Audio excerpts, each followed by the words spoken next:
একই দিনে সংসদ ও গণভোটের জন্য জুলাই সনদ ঝুঁকির মুখে পড়বে বলে আশঙ্কা জামায়াতের। আর এনসিপি বলছে রাজনৈতিক দলগুলোর সদিচ্ছার উপর নির্ভর করছে হ্যাঁ ভোট জিতবে নাকি না ভোট।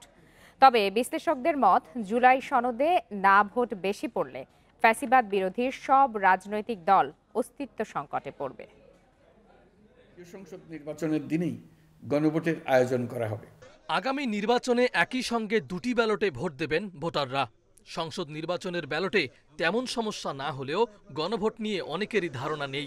নির্বাচন কমিশনের মক ভোটে দেখা গেছে গণভোটের ব্যালট পড়ার মতো সময় পাননি অনেকেই, আবার অনেকেই না জেনে হা বা না ভোটে সিল মেরেছেন।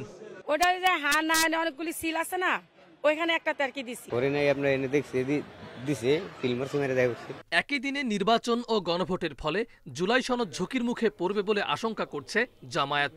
দলটির জ্যেষ্ঠ নেতারা মনে করছেন জাতীয় নির্বাচনে অনেক ভোটার মাত্র একটি ভোট দিয়েই চলে আসতে পারেন। জাতীয় নির্বাচনের দল এবং প্রতীকের কথা এটা একটা কম গুরুত্বপূর্ণ হবে, এটা মানে নেগলেজিবল হয়ে যাবে।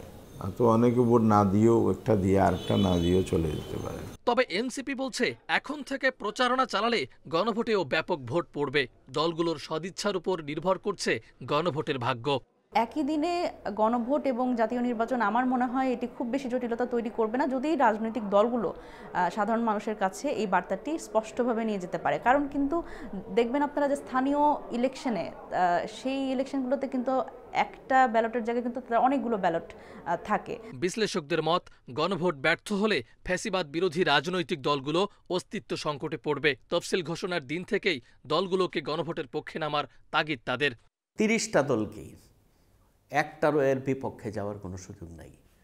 নৈতিক জায়গা থেকে তফসিল ঘোষণা হবে, এর পরের দিন থেকেই প্রত্যেকটা রাজনৈতিক দল উচিত হবে হা ভোটের পক্ষে যত বেশি সংখ্যক মানুষকে উদ্বুদ্ধ করা যায়। দেশে এর আগে 3টি গণভোট হলেও সংসদ নির্বাচনের একই দিনে গণভোটের নজির নেই। দিনটিকে চ্যালেঞ্জ মনে করছে নির্বাচন কমিশনও। মাহফুজুর রহমান মিলন, ইন্ডিপেন্ডেন্ট নিউজ, ঢাকা। এ বিষয়ে আলোচনা করতে এই মুহূর্তে রাজশাহী থেকে আমাদের সাথে যোগ দিয়েছেন নওগাঁ বিশ্ববিদ্যালয়ের VC doctor Hasnat Ali. Doctor Hasnat Ali, আপনাকে স্বাগত জানাচ্ছি ইন্ডিপেন্ডেন্ট টেলিভিশনে। আপনার কাছে প্রথমে একটু জানতে চাই যে এখন রাজনীতিবিদরাও গণভোটে না ভোটের শঙ্কা করছেন, এমন পরিস্থিতি কেন তৈরি হলো? আর এরপরে যে বলা হচ্ছে রাজনৈতিক দলগুলো গণভোটের জন্য হা ভোট যাতে দেয় জনগণ সেই বিষয়ে উদ্বুদ্ধ করবেন, তাহলে তারা নিজ দলের জন্য ভোট চাইবেন নাকি গণভোটের জন্য ভোট চাইতে যাবেন? ধন্যবাদ আপনাকে, আর ধন্যবাদ জানাচ্ছি আপনাদের দর্শক শ্রোতাদেরকে। দেখেন, আমি ঠিক এমনটি মনে না করে শুধু একটা কথা বলতে চাই যে একই দিনে গণভোট এবং জাতীয় সংসদ নির্বাচন, রাজনৈতিক দলগুলোর দায়িত্ব এখানে সবচেয়ে বেশি। কারণ রাজনৈতিক দলগুলো গত 18 বছরের যে নির্যাতন, নিপীড়ন, দমন পীড়নের মধ্য দিয়ে তাদেরকে আসতে হয়েছে আজকের এই জায়গায়, এবং তরুণ ছাত্র সমাজের যে প্রায় 1400+ মানুষের রক্তের বিনিময়ে আমাদের আজকের অর্জিত এই দেশ, সেই দেশে যে নির্বাচনটি অনুষ্ঠিত হতে যাচ্ছে সেখানে জুলাই সনদ একটি গুরুত্বপূর্ণ ইস্যু। কারণ আমরা পরিবর্তন চাই, আমরা সংস্কার চাই, এবং স্থায়ী সংস্কারগুলো চাই। সেই সংস্কারের মধ্য দিয়ে যেহেতু আগামী দিনের একটি নতুন বন্দোবস্তের বাংলাদেশ জনগণ প্রত্যাশা করে, তা আমি মনে করি রাজনৈতিক দলগুলো শুধু তাদের নির্বাচনী প্রতীকের পক্ষেই মতামত দেবে না। যেহেতু তারা পরিবর্তন চায়, এবং পরিবর্তন না হলে কিভাবে ফ্যাসিজম দেশে প্রতিষ্ঠিত হতে পারে বা জেকে বসতে পারে, এটি প্রত্যেকটি রাজনৈতিক দল কিন্তু হাড়ে হাড়ে টের পেয়েছে গত 18টি বছর। অতএব সেই জায়গা থেকে আমি মনে করি যে তারা এই হা ভোটের পক্ষে জনমত তৈরি করবে। কারণ সংস্কারটা প্রত্যেকটি দলের জন্যই দরকার, যেন কোনো সরকার তারা তো তাদের প্রচেষ্টা চালিয়ে যাবেন, কিন্তু যদি না ভোট জেতে তাহলে জুলাই সনদের কি হবে এবং সব সংস্কার কি ভেস্তে যাবে কিনা? দেখেন, আমি এ ধরনের নেগেটিভ প্রচারণায় যেতে চাই না। জুলাই সনদ যে হা ভোট সেটি জয়যুক্ত হবে, এটি ব্যাপারে আমার অন্তত কোনো সন্দেহ নাই। কারণ সমস্ত রাজনৈতিক দল, বিশেষ করে বিএনপি, জামাত, এনসিপি, একটি তো সম্ভাবনা থেকেই যায়। হ্যাঁ, যেহেতু হা ভোট এবং না ভোট দুটোরই সুযোগ আছে, সেক্ষেত্রে সম্ভাবনা তো দুটোরই আছে। দেখেন আমি একটা কথা বলি, বাংলাদেশে এই মুহূর্তে কি ফ্যাসিস্ট ছাড়া এমন লোককে খুঁজে পাওয়া যাবে, এমন রাজনৈতিক দলকে খুঁজে পাওয়া যাবে যারা সংস্কার চায় না, যারা কি চায় যে ফ্যাসিস্ট আবার ফিরে আসুক ভিন্ন রূপে? তারা কি জনগণ কি চায় না যে 18 বছর ভোটাধিকার প্রয়োগ করতে পারেনি ফ্যাসিস্টের জন্য, সেই ভোটাধিকার প্রয়োগের পথটা রুদ্ধ হয়ে যাক, যে সম্ভাবনাটা তৈরি হয়েছে, আমার তো মনে হয় না কোনো লোককে খুঁজে পাওয়া যাবে। বরং এক্ষেত্রে দুটি পক্ষের দায়িত্ব খুব জোরালো।